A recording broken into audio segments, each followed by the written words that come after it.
পৌনে 4 কোটি টাকার ব্যয়ে আগরতলার বটতলা শিব মন্দির থেকে দশমীঘাট যাওয়ার রাস্তার দুই পাশে কাভার ড্রেনের কাজ খতিয়ে দেখলেন আগরতলা পৌর নিগমের মেয়র দীপক মজুমদার। বটতলা শিব মন্দির থেকে দশমীঘাট যাওয়ার রাস্তাটি প্রতিনিয়ত ট্রাফিক জ্যামে জর্জরিত থাকে, ফলে এই রাস্তা দিয়ে যাতায়াত করা রীতিমতো কষ্টকর।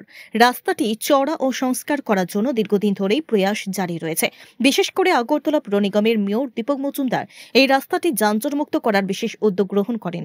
এই কর্ম পরিকল্পনার অঙ্গ হিসেবে রাস্তার দুপাশে ড্রেন সংস্কার এবং কাভার ড্রেনে পরিণত করার উদ্যোগ গ্রহণ করা হয়।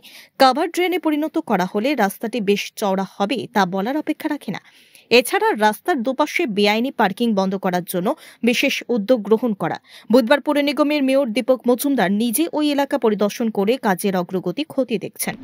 এখানে অল্প বৃষ্টিতে এই জায়গাটা জল জমে যেত, কারণ হতো কি ড্রেনগুলিতে পরিষ্কার করা উচিত এবং কিছু কিছু জায়গায় কিছু কিছু এনফোর্সমেন্টের হাতে যে আগে সেগুলি আমরা ক্লিয়ার করে এই ড্রেনটাকে করবো। এটা পূর্ত দপ্তর থেকে নেওয়া হয়েছে। এটা প্রায় 1200 মিটার কাজ হবে, অবশ্যই ড্রেন হবে এবং প্রায় 4 কোটি টাকা ব্যয় ধার্য হয়েছে।